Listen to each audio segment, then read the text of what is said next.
Hey guys, कैसे हैं आप लोग। मैं हूं शुभम और आप देख रहे हैं फैंटेसी एक्सप्रेस का यूट्यूब चैनल। इस वीडियो में हम बात करने वाले हैं तेलुगु टाइटंस और हरियाणा स्टीलर्स के बीच में होने वाले वीवो प्रो कबड्डी 2023-2024 के मैच नंबर 85 के बारे में। तो 85th मुकाबला है, दिन का दूसरा मैच है, रात को 9 बजे से खेला जाएगा। गाचीबोली इंडोर स्टेडियम हैदराबाद में ये मुकाबला होने वाला है। एक तरफ है तेलुगु टाइटंस की टीम और दूसरी तरफ है हरियाणा स्टीलर्स की टीम। अब तक की पोजीशंस हम देखें अगर इस कबड्डी के टूर्नामेंट में, तो टोटल 12 टीमें खेल रही हैं, जिसमें से आपने देखा है कि नंबर 12 पे ही जो है तेलुगु टाइटंस है, यानी सबसे खराब प्रदर्शन इनका इस टूर्नामेंट में रहा है। 14 में से सिर्फ 2 मुकाबले जीते। वहीं दूसरी तरफ हरियाणा स्टीलर्स है जो 13 मैचेस खेल के 7 मैचेस विन करके नंबर 5 पे है। एक की रैंकिंग 12 में से 12 है और एक की रैंकिंग 12 में 5 है। ये 5 रैंक कर रहे हैं 12 टीमों में और ये 12 में 12 रैंक कर रहे हैं। इन्होंने 14 में से सिर्फ 2 मैचेस को जीता है और इन्होंने 13 में से 7 मैचेस को जीता है। तो इनकी पोजीशंस थोड़ी सी बेटर है उनके मुकाबले। उनकी परफॉर्मेंस बहुत खराब है और अब ये क्वालिफाई भी नहीं कर पाएंगे, ये बिल्कुल बाहर है टूर्नामेंट से। तो ये एक्सपेरिमेंट करेंगे। और दूसरी तरफ ये टीम है जो क्वालिफाई करेगी और अभी तक की पोजीशंस इसकी ऐसी है कि 6 टीम क्वालिफाई होती है, नंबर 5 पे है।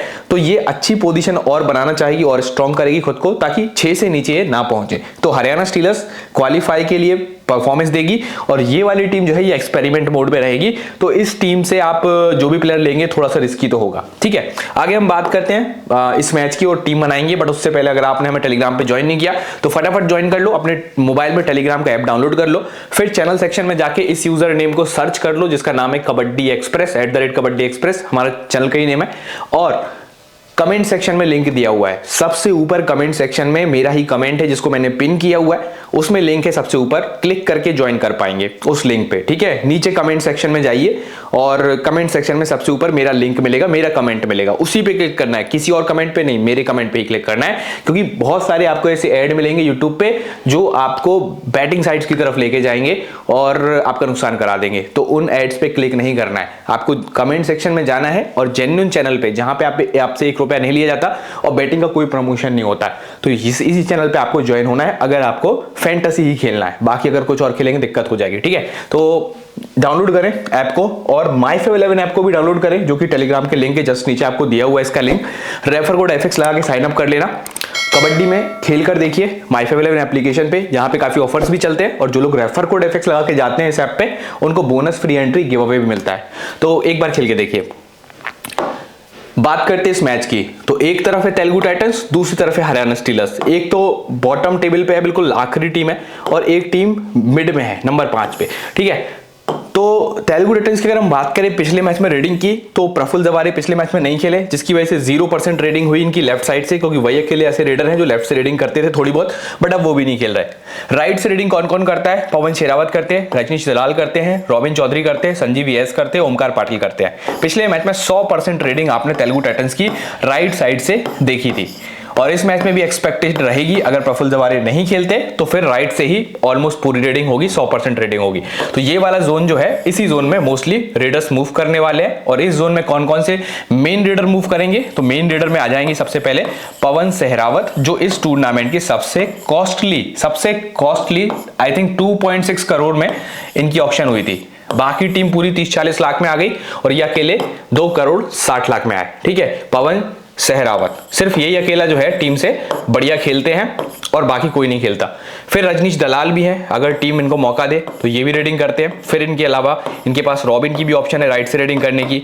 अभी संजीव VS को ये मौका दे रहे हैं।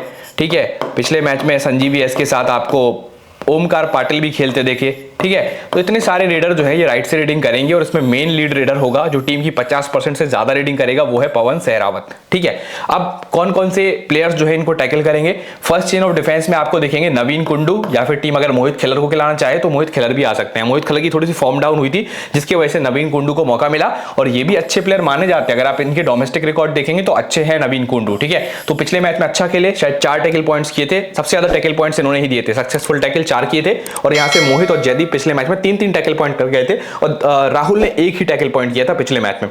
तो नवीन कोंडू पिछले मैच में टैकल पॉइंट्स के मामले में हरियाणा से टॉप कर रहे थे। तो नवीन कोंडू सिद्धार्थ देसाई के साथ आपको चेन में दिख सकते हैं। ये फर्स्ट चेन ऑफ डिफेंस में आपको देखने को मिलेंगे और नवीन के पास बहुत मौके हैं क्योंकि सारी की सारी रेडिंग यहीं से हो रही है।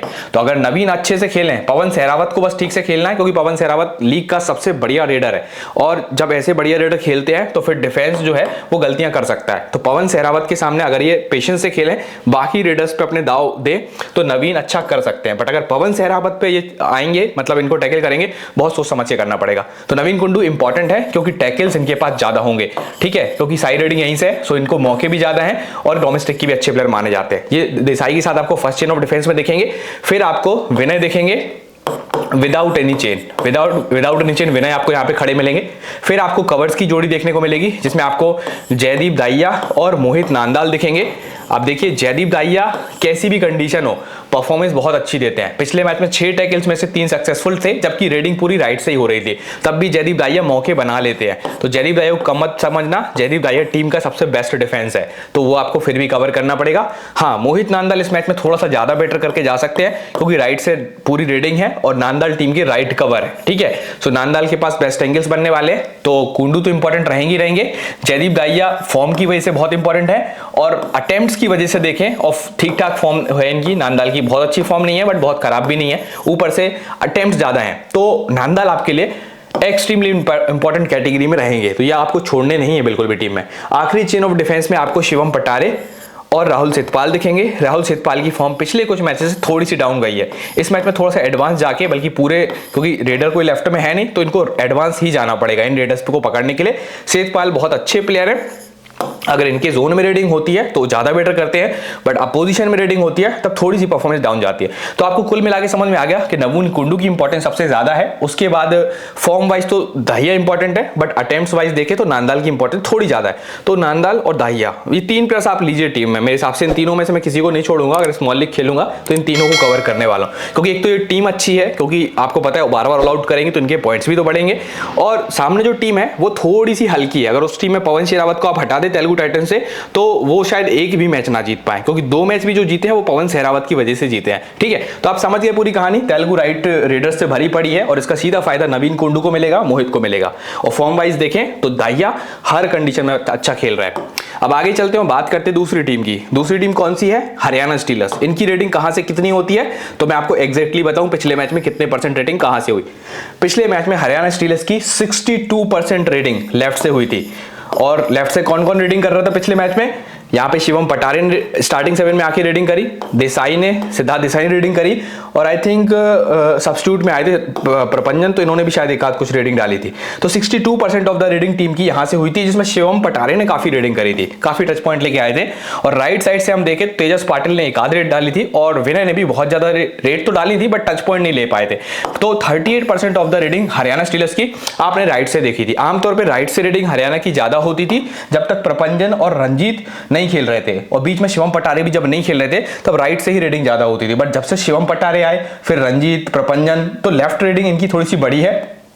तो आपको थोड़ा सा आप कह सकते हैं कि ये वाले सेक्शन में क्राउड होने की उम्मीद ज्यादा है, क्योंकि यहाँ पे बहुत सारे रेडर हैं और यहाँ पे लिमिटेड रेडर है, जिसमें से आप देखिए आशीष और तेजस को बहुत ज्यादा चांस नहीं मिलता, सिर्फ तेवतिया अकेले यहाँ से रेडिंग करते हैं। तो ये रेडिंग आप देखेंगे तो यहाँ पे रेशो कम रहेगा, यहाँ पे रेडिंग का रेशो थोड़ा सा ज्यादा है। तो ये सेक्शन थोड़ा ज्यादा क्राउडेड होना चाहिए। कौन कौन से रेडर हैं यहाँ पे? चंद्रन रंजीत हैं जो पिछला मैच नहीं खेले, ठीक है। इनके पास सिद्धार्थ देसाई हैं जो आखिरी मैच खेले थे और ठीक ठाक रेड पिछले मैच में करके गए। शिवम पटारे ने सबसे ज्यादा रेडिंग करी थी पिछले मैच में, मतलब सक्सेसफुल रेडिंग अगर हम बात करें, प्रॉपर जो रेडिंग होती है टच पॉइंट लेके आते हैं। और के प्रपंजन बहुत कम रेडिंग करके गए थे सब्स्टिट्यूट में आके, ठीक है, प्रपंजन, ठीक है। तो इतने सारे रेडर जो है लेफ्ट से रेडिंग करेंगे और इन रेडर्स को पकड़ने के लिए पहली चेन ऑफ डिफेंस जो तेलुगु टाइटंस की होगी उसमें मोहित राठी आएंगे। पिछले मैच में भी राठी अच्छा खेले, उसके पहले भी अच्छा खेले, राठी अच्छे फॉर्म में आ चुके हैं। राठी के साथ आपको ओमकार पाटिल चेन में देख सकते हैं। ओमकार पाटिल जो कि टीम के राइट रेडर हैं, ये आपको मोहित राठी के साथ चेन में देख सकते हैं। मोहित राठी के पास काफी मौके हैं क्योंकि इस साइड पे रेडिंग थोड़ी सी ज्यादा है और राठी अच्छे फॉर्म में भी है, तो इन प्लेस पे सीधा अटैक राठी करेंगे डिफेंस सेक्शन से। इसके बाद आपको फ्री रेडर में पवन शेरावत देखने को मिलेंगे। उसके बाद आपको चेन जो दिखेगी कवर्स की दिखेगी, जिसमें ओमकार आर मोरे हैं, ओमकार आर मोरे, और उनके साथ आपको मिलेंगे कौन? अजीत पवार। पिछले मैच में अजीत पवार ने 3 टैकल करे, 3 ही अनसक्सेसफुल रहे, फिर उनको सब्स्टिट्यूट कर दिया गया था। तो अजीत पवार की परफॉर्मेंस पिछले मैच में काफी डाउन थी, बट इस बार मौका है पवार के पास, क्योंकि यहां से रेटिंग ज्यादा है तो पवार यहां पे डैशेस कर सकते हैं, बट फॉर्म पवार की अच्छी नहीं चल रही है। आखिरी चेन ऑफ डिफेंस में आपको संजीवी एस और संदीप धुल दिखेंगे। संदीप धुल ने इस टूर्नामेंट में अगर आप देखें डिफेंस सेक्शन से तो अच्छा परफॉर्मेंस दिया है तेलुगु टाइटंस की तरफ से। अगर आप कंसिस्टेंट प्लेयर्स की बात करें तो एक पवन सहरावत आएंगे रेडिंग में, और उनके एक ये पवन सहरावत रेडिंग में आ जाएंगे, और डिफेंस में संदीप धुल आ जाएंगे। तो धुल भले ही दूर रहेंगे इन रेडर्स से, बट वो यहाँ पे भी सामने से विनय को भी टैकल करेंगे और इन रेडर्स पे भी एडवांस टैकल करेंगे। तो संदीप धुल एक अच्छे प्लेयर हैं, आपको टीम में लेना चाहिए। अगर आप थोड़ा सा कंसिस्टेंसी के मामले में देखें तो अच्छे प्लेयर है। ये थर्ड चेन ऑफ डिफेंस में आपको देखने को मिलेंगे। तो ये वाला सेक्शन थोड़ा ज्यादा क्राउडेड है हरियाणा स्टीलर्स का, और इस सेक्शन में कैसे मैंने आपको बता दी किन प्लेयर्स के पास ज्यादा अपॉर्चुनिटी है, उनके नाम भी आपको बता दिए। ठीक है, अब जल्दी से हम बात करेंगे किसकी, टीम की बात करेंगे, टीम कैसी बनानी है। अब देखो चांसेस हरियाणा के ज्यादा हैं जीतने के, बट एक टीम हम तेलुगु फेवरेट भी बनाएंगे। मतलब कंडीशन देखो कुछ भी हो सकती है, क्योंकि 14 में से 2 मैच तो तेलुगु जीती है ना, तो कुछ परसेंटेज तो उनके जीतने का बनता ही है। अप्रोक्सीमेटली आप कह लो कि वो 10% मैच, 10 या 15% मैच जो है, 15% प्रिसाइजली अगर हम देखें तो तेलुगु टाइटंस 15% मैचेस को जीतती है, सिर्फ 15%, ज्यादा नहीं। ठीक है, तो यही इनका विनिंग रेशियो है 15% का, बहुत कम है तेलुगु टाइटंस का। तो इस टीम के चलने के चांस भी 15% ही होंगे, यानी आप 14 मैच खेलेंगे तो 2 जीतेंगे, वही हिसाब है जैसा इनकी टीम परफॉर्म कर रही है। अगर जीतते हैं तो पवन सहरावत, जो कि आप देख रहे हैं हारते हुए मैचेस में भी अच्छा कर रहे हैं, तो जीते हुए मैचेस में पवन की परफॉर्मेंस सबसे अच्छी आएगी। कैप्टनसी आप कर सकते हैं अगर ये मान के चल रहा है कि तेलुगु टीम फेवरेट है और तेलुगु फेवर में टीम बना रहे हैं। वाइस कैप्टनसी आप राठी को दे सकते हैं, क्योंकि उनके साइड से रेटिंग थोड़ी सी ज्यादा होगी, पिछले 2 मैच से अच्छे फॉर्म में है राठी। संदीप धुल अभी तक परफॉर्मेंसेस बहुत कंसिस्टेंटली दिए, तो इनको हम टीम में पिक करेंगे।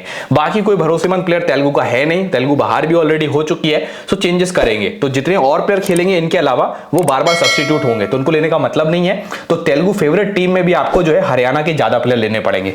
विनय को हमने टीम में ले लिया, बट विनय की जगह पे आप शिवम पटारे को भी ले सकते हैं, क्योंकि विनय पिछले 1-2 मैच से थोड़े से हल्के दिखे हैं। शिवम पटारे लेफ्ट रेडर बहुत अच्छे हैं और वो अच्छा कर रहे हैं, सब्स्टिट्यूट में भी जब आ रहे थे तब अच्छा कर रहे थे, जैसे आपने सोनू जगलन को देखा था वैसे सोनू जगलन जैसी एंट्री दे रहे थे शिवम पटारे बीच में हरियाणा से, बट अब स्टार्टिंग 7 में भी खेल रहे हैं, तो शिवम पटारे इंपॉर्टेंट है। अगर विनय की जगह पे लेना चाहो तो बिल्कुल ले सकते हो। फिर हम नांदाल को टीम में लेंगे, दाहिया को लेंगे और कुंडू को लेंगे। अगर इनकी टीम हारती भी है, हरियाणा की बहुत कम चांस है हारने का, बट हारती भी है तो ये प्लेयर परफॉर्मेंस देके जाएंगे। तेलुगु फेवरेट टीम हो गई। अब हरियाणा फेवरेट टीम की बात करते हैं, जिसके होने के चांसेस कितने हैं। 85% चांस है कि ये हरियाणा फेवरेट मैच जा सकता है, तो वो कंडीशन में इस टीम के चलने के चांसेस ज्यादा है। तो हरियाणा फेवरेट टीम है, तो आपको मैक्सिमम प्लेयर हरियाणा के लेने हैं, मैक्सिमम 5 ले सकते हैं, जिसमें हमने सबसे पहले विनय ले लिए, बट इन पे मैं कंफ्यूज हूं क्योंकि शिवम पटारे काफी टैलेंटेड प्लेयर है। तो अगर विनय को कोई टक्कर दे सकता है तो वो शिवम पटारे हैं। अभी का जो मतलब हिसाब किताब चल रहा है उस हिसाब से शिवम पटारे एक इंपॉर्टेंट पिक है। विनय के अलावा लेना हो तो उनको ले सकते हैं। बाकी देसाई पे मैं बहुत बिलीव नहीं करता, सिद्धार्थ देसाई का फुट मूवमेंट स्लो है, जिसकी वजह से वो बार बार पकड़े जाते हैं। तो अगर लेना है तो शिवम पटारे को विनय की जगह पे लिया जा सकता है। नांदाल को आपको इस मैच में नहीं छोड़ना है, टीम के वो राइट कवर है और तेलुगु की पूरी रेडिंग राइट से हो रही है। नवीन कुंडू की साइड से वो एंटर करेंगे सारे रेडर तेलुगु के, तो नवीन कुंडू और मोहित नांदाल के बीच में वो लोग बार बार फंसेंगे। फिर हम सेतपाल को भी नहीं छोड़ेंगे, क्योंकि स्ट्रॉन्ग टीम के प्लेयर है, एडवांस टैकल्स अच्छे कर रहे हैं, ऐसा नहीं है कि बिल्कुल ही परफॉर्मेंस नहीं दे रहे, तो सेतपाल को लेना पड़ेगा। दाहिया को तो बिल्कुल भी नहीं छोड़ना है, दाहिया अपोजिट कंडीशंस में भी अच्छा करते हैं और राठी फॉर्म में है, तो हम इनको टीम में ले लेते हैं। ठीक है, तो 2 प्लेयर तो हमें तेलुगु के लेने थे, तो हमने पवन शेरावत और राठी को ले लिया। आप चाहो तो पवन शेरावत और संदीप धुल को भी ले सकते हो। कैप्टन मेरे इसमें मोहित नांदाल करे हुए मैंने, और वाइस कैप्टन दाहिया करे। हरियाणा जीतती है तो नांदाल और दाहिया का परफॉर्मेंस अच्छा आना चाहिए, कवर्स अच्छा खेलने चाहिए। अब हम बात करते हैं टीम 3 की। ये अटेम्प्ट्स ओवर फॉर्म की टीम है, इसमें हम सिर्फ और सिर्फ अटेम्प्ट्स देख के टीम बनाते हैं। अटेम्प्ट्स किसको ज्यादा मिलने वाले हैं, जैसे मैंने आपको बताया था नांदाल और कुंडू के बीच में तेलुगु टाइटंस के मोस्ट ऑफ द रेडर्स फंसेंगे, तो दोनों हमारी टीम में आ गए। फिर हमने आपको बताया कि राठी और अजीत पवार के बीच में फंसेंगे प्लेयर्स, बट अजीत पवार अभी बिल्कुल भी अच्छे फॉर्म में नहीं है और सब्स्टिट्यूट भी हो जा रहे हैं। सो राठी के साथ में लेना तो अजीत पवार को चाहता था, बट वो बहुत ही कम परफॉर्म करके जा रहे हैं। सो अगर लेना हो तो टीम में ले लेना। अभी फिलहाल के मैं उनको टीम में नहीं ले पाऊंगा, अटेम्प्ट्स वाली टीम में भी नहीं ले पाऊंगा, वो इतना खराब खेल रहे हैं। पवन शेरावत और विनय को हमने टीम में पिक करा है, क्योंकि टीम के लोग मेन रेडर हैं। पवन तो कंफर्म मेन रेडर हैं, बट विनय समटाइम जो है सेकंड रेडर की तरह भी खेलते हैं, तो उस कंडीशन में शिवम पटारे भी अच्छा कर सकते हैं। तो अटेम्प्ट्स के मामले में विनय और शिवम पटारे में मैं भी कंफ्यूज हूं। ठीक है, फिर मैंने सेतपाल और दाहिया को टीम में लिया, क्योंकि ये लोग अटेम्प्ट्स अच्छे खासे मारते हैं, अपोजिट कंडीशंस में भी ये लोग ज्यादा बेटर करके जा सकते हैं। तो अटेम्प्ट्स ओवर फॉर्म वाली टीम में ये लोग हमारे प्लेयर्स होंगे। कैप्टन इसमें हमारे कुंडू होंगे कैप्टन, और वाइस कैप्टन हमारे होंगे मोहित नांदाल। तो ये हमारे कैप्टन वाइस कैप्टन होंगे। फॉर्म वाली टीम में, अटेम्प्ट्स वाली टीम में। अब हम फॉर्म वाली टीम की बात करें तो फॉर्म वाली टीम में हमने पिक करा है किसको, जिन प्लेयर्स ने पूरे टूर्नामेंट में अच्छे परफॉर्मेंसेस दिए। पवन सहरावत उसमें सबसे पहले आएंगे, विनय आएंगे आपके पास, मोहित नांदाल आएंगे top category player, Jaideep Dahiya की परफॉर्मेंस बहुत अच्छी है पूरे टूर्नामेंट में, कुंडू ने कम मैचेस के हिसाब से देखे तो परफॉर्मेंस बहुत अच्छी दी है, सेतपाल की परफॉर्मेंस बहुत अच्छी आई है, धुल की परफॉर्मेंस बहुत आई है, राठी भी एक अच्छे पिक है, अगर लेना चाहे तो आप ले सकते हैं, बट अभी उनकी इस फॉर्म वाली टीम में जगह नहीं बन रही है क्योंकि वो एक आध दो मैच से ही फॉर्म में आए हैं। बाकी ये players most of the time अच्छा करके गए और सबसे अच्छा कौन करके गया है, जयदीप दाहिया। सबसे ज्यादा फैंटेसी पॉइंट आपको जयदीप दाहिया के ही मिलेंगे और उसके बाद मोहित नांदाल के, और उसके बाद आई थिंक आपको पवन सहरावत के फैंटेसी पॉइंट मिलेंगे। तो ये तीन ऑप्शन है आपके लिए कप्तानी वाइस कप्तानी के, जयदीप दाहिया, मोहित नांदाल और पवन सहरावत, अगर आप फॉर्म वाली टीम को देख रहे हैं। तो इस टाइप से आपकी 4 टीम क्रिएट हो जाएंगी। इन 4 टीमों से आपको 8 टीम बनानी है और उन 8 टीमों से आपको 16 टीम बनानी है। इन्हीं टीमों में आपको कुछ कुछ चेंजेस करके और टीमें बनानी है। अगर आप ऐसा करेंगे तो आप बहुत अच्छी टीम्स बना पाएंगे और आपके ग्रैंड लीग में विन करने के चांसेस ज्यादा होंगे। आप खुद सोचिए, मैं इन 4 टीमों के साथ अगर खेलूंगा और आप इन्हीं 4 टीमों के अलावा कुछ टीम 4 और बनाएंगे तो आपके चांसेस ज्यादा है विन करने के, क्योंकि आपकी एक आध टीम भी अगर इसमें से चल गई और उससे आप और भी ज्यादा 2-3 टीम और बनाएंगे तो फिर वो भी चलेगी, क्योंकि आपको पता है ये 4 टीमों में एक टीम सबसे ज्यादा फैंटेसी पॉइंट हमारे देती है, मतलब आपकी स्मॉल लीग की टीम से भी अच्छा करती है। तो जब आप इस एक टीम से 2-2, 3-3 टीम बनाएंगे तो मान लीजिए ये वाली टीम क्लिक करती है या फिर ये वाली टीम क्लिक करती है, तो जब आप इनसे 2-3 टीम और बनाएंगे तो वो भी तो क्लिक करेंगे।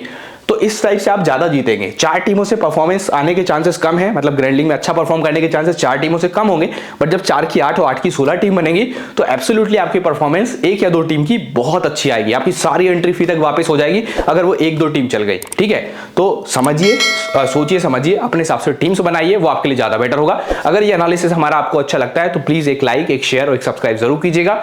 मिलते हैं नेक्स्ट वीडियो में, तब तक के लिए बाय बाय।